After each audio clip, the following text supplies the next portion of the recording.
Hi guys, and that's a summary greeting inclusive of ladies because I noticed I had some female subscribers lately, and of course everyone's welcome. In future, yes, that's a general greeting.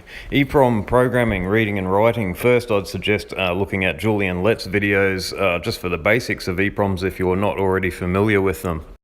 I've never used an EPROM in a project, and nor would I. They're I/O port hogs. You need all the addressing and data pins, but I've reproduced Julian Lett's breadboard project, and same thing, I should be able to address the first 16 locations in the EPROM with combinations of 4 buttons. You'll notice the LED data, the 8-bit bus, is always lit, and you can probably guess why that is, because a blank EPROM, which is what arrived from eBay, has all of its data set to 1s and you write 0s. To get to why I'd be messing around with EPROMs in the first place, if you're a subscriber, you'll know that I'm right into Amigas, and particularly the Amiga CD32. I recently acquired a CD32 Debug Board from eBay, which expands the Amiga's ports with the addition of the CIA chips, or VIAs in this case, to multiplex and allow for serial, parallel, and in this case IDE. So the idea is to add a compact flash card with an adapter, which are commonly available from eBay, and my compact flash already has the operating system. So I've made up your parallel ATA cable and a power adapter, and just to test that the power adapter works, I'm getting power from the auxiliary port, which has 5 volts available, and I'm testing with an LED. So a close-up of the board connected. Ugly thing, and that is the way it was supplied to developers, but of course the IDE doesn't work. The developer CD32 console that was supplied with the debug board contained a custom EPROM or ROM that contained the IDE driver so that it would boot from IDE.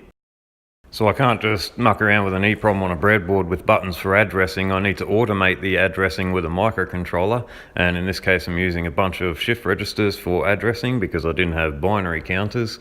And the aim is to read first, dump a CD32 ROM, and then also write a new one after the change, adding the IDE controller.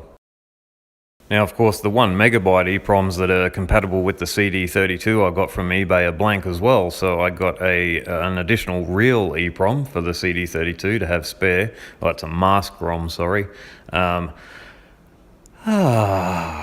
thing of beauty is a joy until I smash it.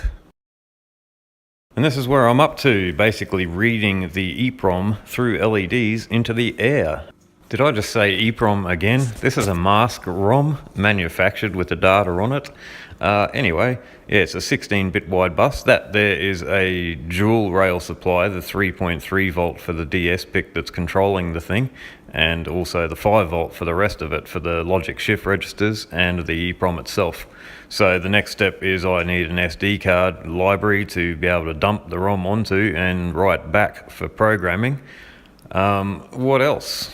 Bidirectional level shifters, so the DS PIC can talk to the EPROM and vice versa. And when it comes to programming the EPROM, I'll need a 12.5 volt supply for the programming pulse voltage. But that is all for now, so catch us next time.